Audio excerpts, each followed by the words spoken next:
शुक्लाम्बरधरं विष्णु शशिवर्णं चतुर्भुजं प्रसन्नवदनं ध्याये सर्वविघ्नोपशान्तये.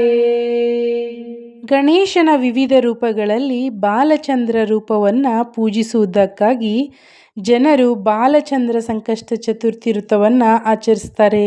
ಬಾಲಚಂದ್ರ ಸಂಕಷ್ಟ ಚತುರ್ಥಿ 2026 ಪೂಜೆಗೆ ಶುಭ ಮುಹೂರ್ತ ಯಾವುದು?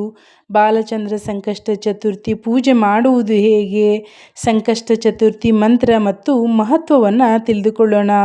ಗಣೇಶನು ಎಲ್ಲ ದೇವರು ದೇವತೆಗಳಲ್ಲಿ ಮೊದಲ ಪೂಜ್ಯ ದೇವ ಎಂದು ಕರೆಸಿಕೊಳ್ಳುತ್ತಾರೆ. ಏನನ್ನೇ ಮಾಡುವ ಮೊದಲು ನಾವು ಗಣೇಶನ ಆರಾಧನೆಯನ್ನು ಮಾಡಿ ನಂತರ ಬೇರೆ ಕೆಲಸಗಳನ್ನು ಮಾಡ್ತೀವಿ. ಗಣೇಶನ ಆಶೀರ್ವಾದವು ವ್ಯಕ್ತಿಗೆ ತುಂಬಾ ಮುಖ್ಯ. ನಾವು ಯಾವುದೇ ದೇವರನ್ನು ನಿಯಮಿತವಾಗಿ ಪೂಜಿಸುವಂತಹ ಸಂದರ್ಭದಲ್ಲಾಗಿರಬಹುದು, ಯಾವುದೇ ಶುಭ ಕಾರ್ಯವನ್ನು ಪ್ರಾರಂಭಿಸುವ ಮುನ್ನ ಆಗಿರಬಹುದು, ಜೀವನದ ಅಡೆತಡೆಗಳನ್ನು ನಿವಾರಿಸುವ ಗಣೇಶನನ್ನು ಪೂಜಿಸುವ ಸಂಪ್ರದಾಯವಿದೆ. ಹಿಂದೂ ಕ್ಯಾಲೆಂಡರ್ ಪ್ರಕಾರ ಪ್ರತಿ ತಿಂಗಳು ಕೃಷ್ಣ ಪಕ್ಷದ ಚತುರ್ಥಿ ತಿಥಿಯನ್ನು ಸಂಕಷ್ಟ ಚತುರ್ಥಿ ಅಂತ ಕರೆಯಲಾಗುತ್ತೆ. ಪ್ರಸ್ತುತ ಫಾಲ್ಗುಣ ಮಾಸ ನಡೆಯುತ್ತಿದ್ದು ಈ ಮಾಸದ ಸಂಕಷ್ಟ ಚತುರ್ಥಿ ತಿಥಿಯನ್ನು ಬಾಲಚಂದ್ರ ಸಂಕಷ್ಟ ಚತುರ್ಥಿ ಎಂದು ಕರೆಯಲಾಗುತ್ತೆ. ಈ ದಿನದಂದು ಗಣೇಶನ ಬಾಲಚಂದ್ರ ರೂಪವನ್ನು ಆರಾಧನೆ ಮಾಡಲಾಗುತ್ತೆ. ಗಣೇಶನ ಆಶೀರ್ವಾದವನ್ನು ಪಡೆದುಕೊಳ್ಳಲು ಇರುವ ಅತ್ಯಂತ ಮುಖ್ಯವಾದ ವ್ರತಗಳಲ್ಲಿ ಸಂಕಷ್ಟ ಚತುರ್ಥಿ ತುಂಬಾ ಮುಖ್ಯ, ಶುಭವಾದ ವ್ರತವಾಗಿದೆ.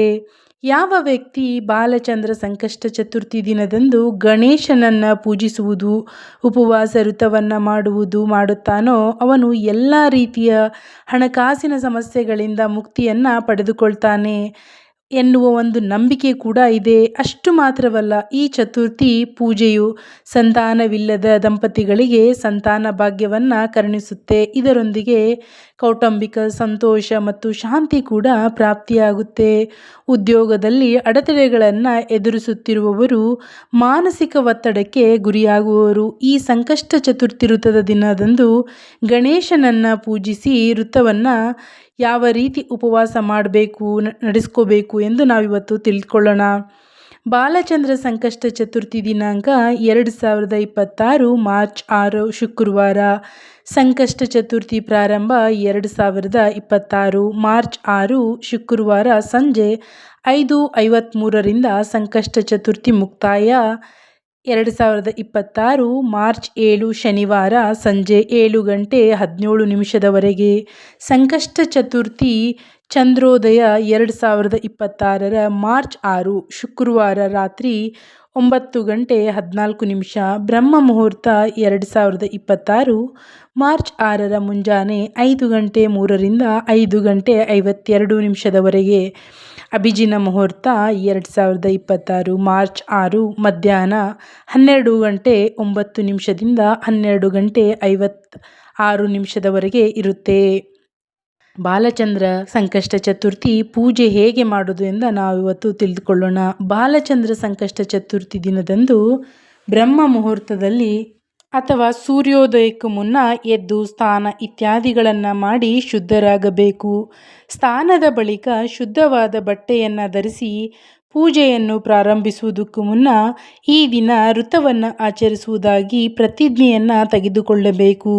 ಪ್ರತಿಜ್ಞೆಯನ್ನು ತೆಗೆದುಕೊಳ್ಳುವುದಕ್ಕಾಗಿ ನಿಮ್ಮ ಕೈಯಲ್ಲಿ ಅಕ್ಕಿಯನ್ನು ಮತ್ತು ಹೂಗಳನ್ನು ತೆಗೆದುಕೊಂಡು ಗಣೇಶನನ್ನು ಸ್ಮರಿಸಿ ಪೂರ್ತಿ ದಿನ ಉಪವಾಸ ಮಾಡುವುದಾಗಿ ಪ್ರತಿಜ್ಞೆಯನ್ನು ತೆಗೆದುಕೊಳ್ಳಿ. ನಂತರ ದೇವರ ಕೋಣೆಯಲ್ಲಿ ಅಥವಾ ಪೂಜೆ ಮಾಡುವ ಸ್ಥಳದಲ್ಲಿ ಒಂದು ಮರದ ಪೀಠವನ್ನು ಸಿದ್ಧಗೊಳಿಸಿ ಅದರ ಮೇಲೆ ಕೆಂಪು ಅಥವಾ ಹಳದಿ ಬಣ್ಣದ ಬಟ್ಟೆಯನ್ನು ಹರಡಿ ಅದರ ಮೇಲೆ ಗಣೇಶನ ವಿಗ್ರಹ ಅಥವಾ ಫೋಟೋವನ್ನು ಪ್ರತಿಷ್ಠಾಪನೆ ಮಾಡಿ. ಮೊದಲು ಪೂಜೆ ಮಾಡುವ ಸ್ಥಳದಲ್ಲಿ ಗಂಗಾಜಲವನ್ನು ಸಿಂಪಡಿಸಿ ಸ್ಥಳವನ್ನು ಶುದ್ಧೀಕರಿಸಿ ಬಳಿಕ ಗಣೇಶನನ್ನು ಧ್ಯಾನಿಸುವ ಮೂಲಕ ಗಣಪತಿ ಪೂಜೆಯನ್ನು ಪ್ರಾರಂಭಿಸಿ. ಗಣೇಶನಿಗೆ ಪೂಜೆಯಲ್ಲಿ ಆತನಿಗೆ ಪ್ರಿಯವಾದ ಹೂಗಳನ್ನು, ಹೂಮಾಲೆಯನ್ನು, ಕುಂಕುಮವನ್ನು, ದುರ್ವ ಹುಲ್ಲುಗಳನ್ನು ಅರ್ಪಿಸಿ ಗಣೇಶನಿಗೆ ಈ ದಿನ ಆತನಿಗೆ ಪ್ರಿಯವಾದ ಮೋದಕ ಮತ್ತು ಲಡ್ಡುಗಳನ್ನು ನೈವೇದ್ಯವಾಗಿ ಅರ್ಪಿಸಬೇಕು. ಇದಾದ ಬಳಿಕ ಗಣೇಶ ಮುಂದೆ ತುಪ್ಪದ ದೀಪಗಳನ್ನು ಹಚ್ಚಿಟ್ಟು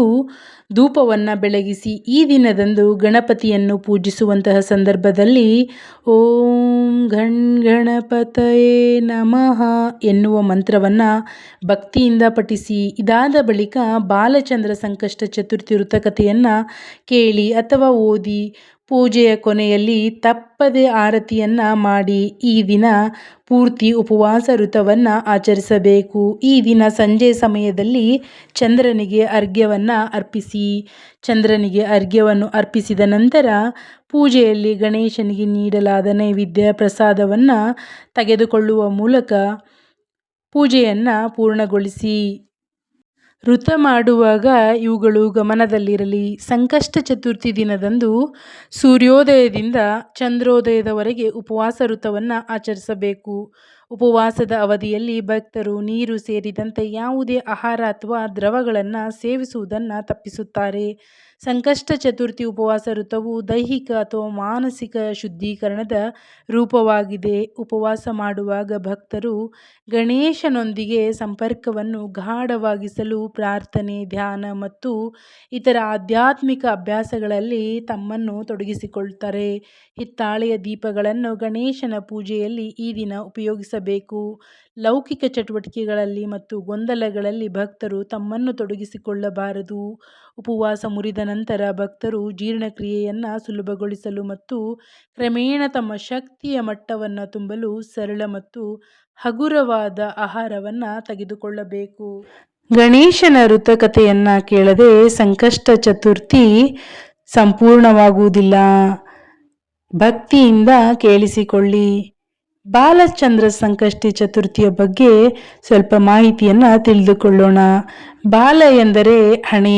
ಹಣೆಯಲ್ಲಿ ಅಥವಾ ತಲೆಯಲ್ಲಿ ಯಾರು ಚಂದ್ರನನ್ನು ಹೊಂದಿದ್ದಾರೋ ಅವರನ್ನು ಬಾಲಚಂದ್ರ ಎಂದು ಕರೆಯಲಾಗುತ್ತೆ. ತಲೆಯಲ್ಲಿ ಚಂದ್ರನನ್ನು ಧರಿಸಿದವನು ಶಿವ.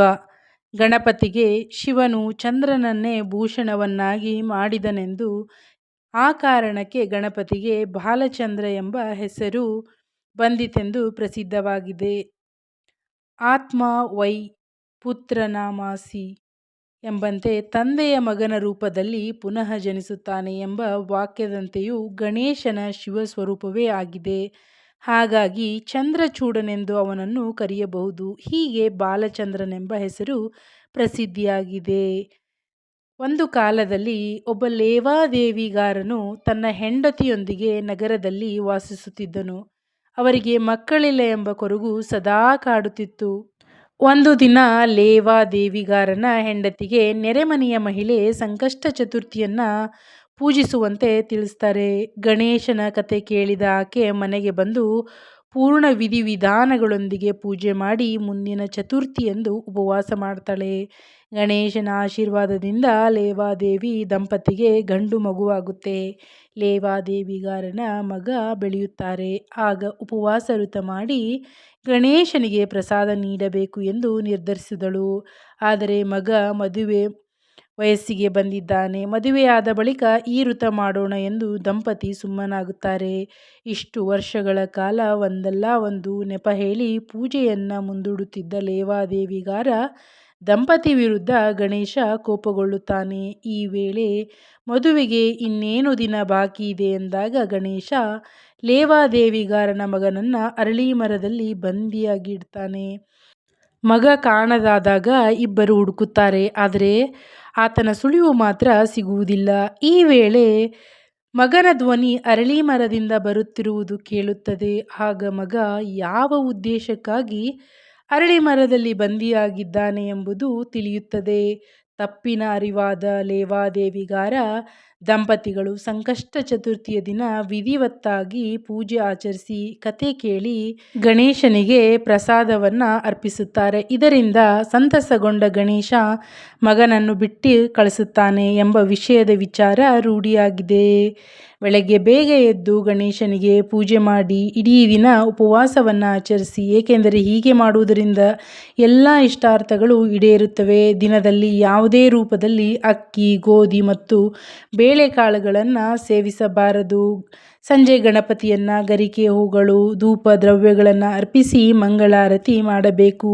ಸಂಪೂರ್ಣ ಪೂಜಾ ವಿಧಾನವನ್ನು ಅನುಸರಿಸಿ ಗಣೇಶ ಮಂತ್ರಗಳನ್ನು ಪಠಿಸಿ ಗಣಪತಿಗೆ ಮೋದಕ ಲಡ್ಡುಗಳನ್ನು ನೈವೇದ್ಯವಾಗಿ ಮಾಡಿ ಚಂದ್ರೋದಯ ನಂತರನೇ ಉಪವಾಸ ಮುರಿಯಿರಿ. ಚಂದ್ರ ದರ್ಶನವು ತುಂಬ ಶುಭಕರ. ಆದ್ದರಿಂದ ಚಂದ್ರನ ಗೋಚರಿಸಿದಾಗ ಅರ್ಘ್ಯವನ್ನು ಅರ್ಪಿಸಿ. ಈ ದಿನದಂದು ಗಣಪತಿಯನ್ನು ಪೂಜಿಸುವುದರಿಂದ ಸಂತೋಷ ಮತ್ತು ಅದೃಷ್ಟ ಹೆಚ್ಚಾಗುತ್ತೆ. ಮನೆ ಮತ್ತು ಕುಟುಂಬದಲ್ಲಿನ ಅಡೆತಡೆಗಳಿಂದ ಮುಕ್ತಿ ಪಡೆಯಬಹುದು. ಜೊತೆಗೆ ಬಾಕಿ ಉಳಿದಿರುವ ಶುಭ ಕಾರ್ಯಗಳು ಪೂರ್ಣಗೊಳ್ಳುತ್ತೆ. ಈ ದಿನದಂದು ಗಣೇಶನನ್ನು ಬಾಲಚಂದ್ರ ಎಂಬ ಹೆಸರಿನಿಂದ ಪೂಜಿಸಲಾಗುತ್ತೆ. ಈ ಚತುರ್ಥಿಯಲ್ಲಿ ಚಂದ್ರನ ದರ್ಶನ ಮಾಡುವುದರಿಂದ ಗಣೇಶನ ದರ್ಶನ ಮಾಡಿದಷ್ಟು ಪುಣ್ಯ ಫಲ ಸಿಗುತ್ತದೆ. ಈ ದಿನ ಮಹಿಳೆಯರು ಮಕ್ಕಳ ದೀರ್ಘಾಯುಷ್ಯ ಮತ್ತು ಯಶಸ್ಸಿಗಾಗಿ ಉಪವಾಸವನ್ನು ಆಚರಿಸುತ್ತಾರೆ. ಜೊತೆಗೆ ಗಣೇಶನ ಕಥೆಯನ್ನು ಕೇಳುವುದರಿಂದ ಪುಣ್ಯಫಲ ಸಿಗುತ್ತೆ. ಪೂಜೆಯ ಸಮಯದಲ್ಲಿ ಗಣಪತಿಗೆ ಮರೆತೂ ಕೂಡ ತುಳಸಿ ಎಲೆಗಳನ್ನು ಅರ್ಪಿಸಬೇಡಿ. ಶಾಸ್ತ್ರಗಳ ಪ್ರಕಾರ ಗಣೇಶ ತುಳಸಿಗೆ ಶಪಿಸಿದರು. ಈ ವೇಳೆ ಗಣೇಶ ಪೂಜೆಯಲ್ಲಿ ತುಳಸಿ ಎಲೆಗಳನ್ನು ಅರ್ಪಿಸಲು ನಿರಾಕರಿಸಿದರು. ಗಣೇಶನ ವೃತದ ದಿನದಂದು ಚಂದ್ರನನ್ನು ನೋಡಿ ಚಂದ್ರನಿಗೆ ಅರ್ಘ್ಯವನ್ನು ಅರ್ಪಿಸುವುದನ್ನು ಮರೆಯಬೇಡಿ. ಈ ದಿನ ಚಂದ್ರನಿಗೆ ಅರ್ಘ್ಯವನ್ನು ಅರ್ಪಿಸಿದ ನಂತರವೇ ಉಪವಾಸ ಪೂರ್ಣ ಎಂದು ಪರಿಗಣಿಸಲಾಗುತ್ತೆ. ಆದರೆ ವಿನಾಯಕ ಚತುರ್ಥಿಯ ದಿನದಂದು ಚಂದ್ರನನ್ನು ನೋಡಬಾರದು ಎಂಬ ಪ್ರತೀತಿ ಕೂಡ ಇದೆ. ಪೂಜೆಯ ಸಮಯದಲ್ಲಿ ಹಾಲು ಮತ್ತು ಅಕ್ಷತೆಯನ್ನು ನೀರಿನಲ್ಲಿ ಬೆರೆಸಿ ಚಂದ್ರನಿಗೆ ಅರ್ಘ್ಯವನ್ನು ಅರ್ಪಿಸಬೇಕು. ಇದರಿಂದ ಪೂಜೆ ಸಂಪನ್ನವಾಗುತ್ತದೆ. ಸರ್ವೇ ಜನ ಸುಖಿನೋ ಭವಂತು. ಕೃಷ್ಣಾರ್ಪಣಮಸ್ತು. ಧನ್ಯವಾದಗಳು. ಬಾಲಚಂದ್ರಂ ಸದಾ ವಂದ್ಯಂ ಚಂದ್ರಚೂಡಂ ಚತುರ್ಭುಜಂ ಪಾಶಂಕುಶಧರಂ ದೇವಂ ವಿನಾಯಕಂ ದಯಾನಿಧಿಂ. ಚಂದ್ರನು ಮನಸ್ಸಿಗೆ ಅಧಿಪತಿಯಾಗಿದ್ದು ಬಾಲಚಂದ್ರ ಗಣಪತಿಯನ್ನು ಪೂಜಿಸುವುದರಿಂದ ಮಾನಸಿಕ ಒತ್ತಡ, ಕೋಪ, ಆತಂಕ ದೂರವಾಗುತ್ತೆ. ಈ ರೂಪವು ವಿದ್ಯಾರ್ಥಿಗಳಿಗೆ ಮತ್ತು ಧ್ಯಾನವನ್ನು ಬಯಸುವವರಿಗೆ ಏಕಾಗ್ರತೆ ಮತ್ತು ಬುದ್ಧಿಶಕ್ತಿಯನ್ನು ಹೆಚ್ಚಿಸುತ್ತದೆ. ಈ ಮಂತ್ರ ಪಠಣವು ಜೀವನದ ಕಷ್ಟಗಳು ಮತ್ತು ಅಡೆತಡೆಗಳನ್ನು ನಿವಾರಿಸಲು ಸಹಾಯ ಮಾಡುತ್ತೆ.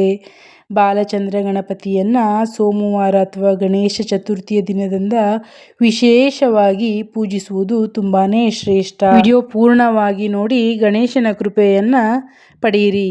ಬಾಲಚಂದ್ರಂ ಸದಾ ವಂದ್ಯಂ ಚಂದ್ರಚೂಡಂ ಚತುರ್ಭುಜಂ ಪಾಶಂಕುಶಧರಂ ದೇವಂ ವಿನಾಯಕಂ ದಯಾನಿಧಿಂ.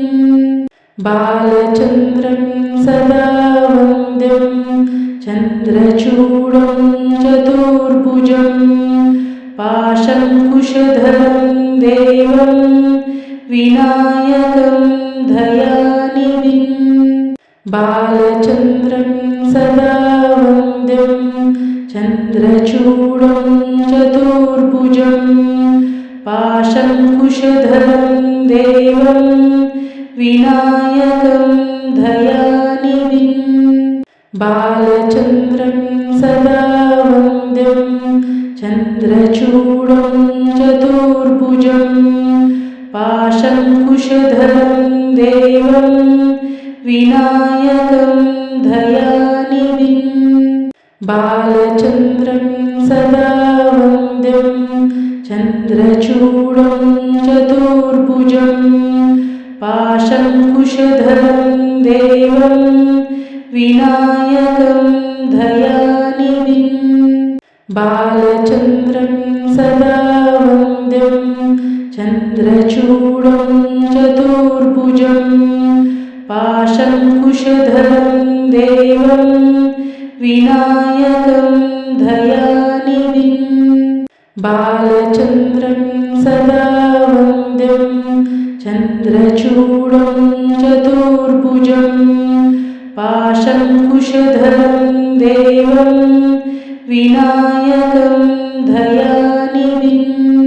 ಬಾಲಚಂದ್ರಂ ಸದಾ ವಂದ್ಯಂ ಚಂದ್ರ चन्द्रचूडं चतुर्भुजं पाशङ्कुशधरं देवं विनायकं दयानिधिं बालचन्द्रं सदा वन्द्यं चन्द्रचूडं चतुर्भुजं पाशङ्कुशधरं देवं विनायकं दयानिधिं बालचन्द्रं सदा वन्द्यं चन्द्रचूडं चतुर्भुजं पाशङ्कुशधरं देवं विनायकं दयानिधिं बालचन्द्रं सदा वन्द्यं चन्द्रचूडं चतुर्भुजं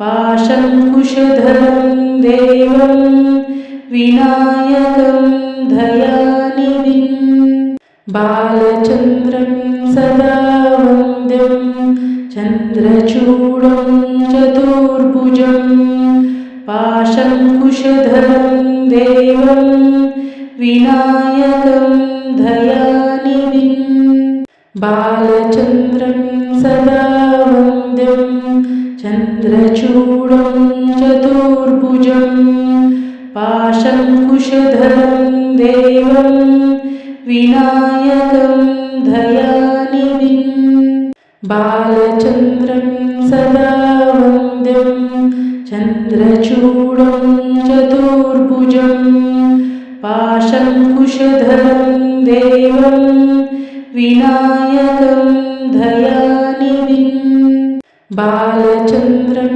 सदा वन्द्यं चन्द्रचूडं चतुर्भुजं पाशङ्कुशधरं देवं विनायकं दयानिधिं बालचन्द्रं सदा वन्द्यं चन्द्रचूडं चतुर्भुजं पाशङ्कुशधरं देवं विनायकं दयानिधिं बालचन्द्रं सदा वन्द्यं चन्द्रचूडं चतुर्भुजं पाशङ्कुशधरं देवं विनायकं दयानिधिं बालचन्द्रं सदा वन्द्यं चन्द्रचूडं चतुर्भुजं पाशङ्कुशधरं देवं